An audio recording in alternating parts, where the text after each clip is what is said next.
এখনো আয়েশের মার পিছনে লেগেছে। আয়েশের মায়ের সাথে আমাদের এখনো কথা হয়। আমি আয়েশের মার পিছনে লাগতে যাব কেন? আমি কিছু ফকিন্নির জন্য, মানে কিছু ফকিন্নির মিথ্যা ব্রেন ওয়াশের কারণে আমার সাথে তার একটা মিসআন্ডারস্ট্যান্ড হয়েছে, এছাড়া আর কিছু না। আমি একটা কথা আমাদের ভুল বুঝাবুঝির অবসর হয়ে আমি একটা কথা বলি আপনাদেরকে, ভালো আছি। এই অনলাইন জগতে যদি কোনো ভালো মেয়ে থেকে থাকে ডিভোর্সের পরে, সেটা হচ্ছে আয়েশের মা। হ্যাঁ অবশ্যই আয়েশের মা আখি, এটা আমি নিজে বলতেছি। আমি ওই একমাত্র ভালো আছে, ওই একমাত্র ভালো একটা মেয়ে আয়েশের মা, যে ডিভোর্সের পরেও কোনো ছেলের সাথে লাফালাফি নাই, মাখামাখি নাই, কিচ্ছু নাই।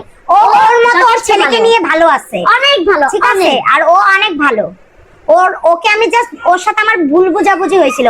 ও এখান থেকে গিয়ে আমাকে নিয়ে আমার উপরে ভুল বুঝছিল, আমি ওকে ভুল বুঝে আমাদের মধ্যে জাস্ট মিসআন্ডারস্ট্যান্ড হয়েছে, এছাড়া আর কিছুই না।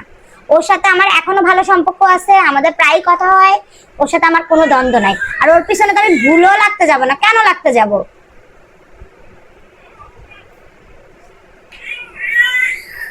তোমরা ভাই এত কিভাবে পারো? আমরা কিছুই পারি না। আমরা যা পারি যে যা করছি, যা করি সব আপনাদের কাছে মানে তুলে ধরি, ঠিক আছে? আর আখি এগুলা করছে বোধহয়, আমি কিন্তু তোমাদের সাথে এটা শেয়ার করলাম। তুই করছিস, মানে তুই এটা করছিস, আমাদের সাথে ঝামেলা লাগাইছিস, ভালো করছিস, ভালো কথা। তুই কেন আমাদেরকে নিয়ে আবার পোস্ট দিলি?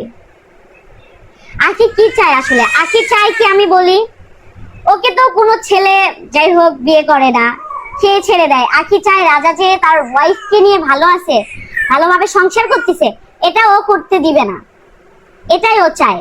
কারণ রাজাকে এর আগে বলছিল তুমি 10টা বিয়ে করলে 10টা বউ তোমার টিকবে না, ঠিক আছে? কারণ ওর কারণে টিকবে না, ও হচ্ছে ঝামেলা লাগাই দেয়। তো বোন, আমি আবার ক্লিয়ার, তোমার জন্য আমি কখনো আমার হাজবেন্ডকে কখনো ভুল বুঝবো না।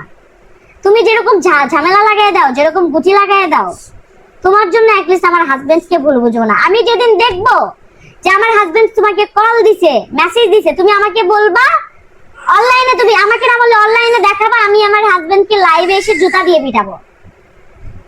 একজন লেখছেন ঠিক আছে ভাবি, ক্লিয়ার করে দিয়েছেন। আমি তো সবাইকে কমেন্টে বলছি যেটা আমরা ক্লিয়ার করব। বললাম না, ওকে যদি কখনো কল দেয়, ওকে কেন, কোনো মেয়েকে যদি বাজে কথা বলে আমার হাজবেন্ড, কোনো মেয়ের সাথে যদি বাজে কোনো সম্পর্ক থাকে, যদি এটা কেউ প্রুফ করতে পারে, আমি আমার হাজবেন্ডকে নিজে লাইভে এসে জুতা দিয়ে পিটাবো, সেটা আমি ডিভোর্স দিয়ে দিব। আর ওদের এই যে ডিভোর্সের যে ভিডিওটা নিয়ে কথা বলছেন, আমি সেটা বলি, ডিভোর্সের ভিডিওতে যে পেপারগুলো দেখছেন, কোথাও কি কোনো জায়গায় কিছু লেখা ছিল? কিচ্ছু লেখা ছিল না, জাস্ট সাদা কাগজের মধ্যে শুধু মানে সাদা ছিল। এটা কেন দিছি? রাজা এটা দেওয়া হয়েছে, ও রাজাকে যেহেতু ভুল বুঝছিল, জাস্ট রাজাকে একটু মানে ভয় দেখানোর জন্য বেসিক্যালি, নেক্সট টাইম যাতে এগুলা না করে।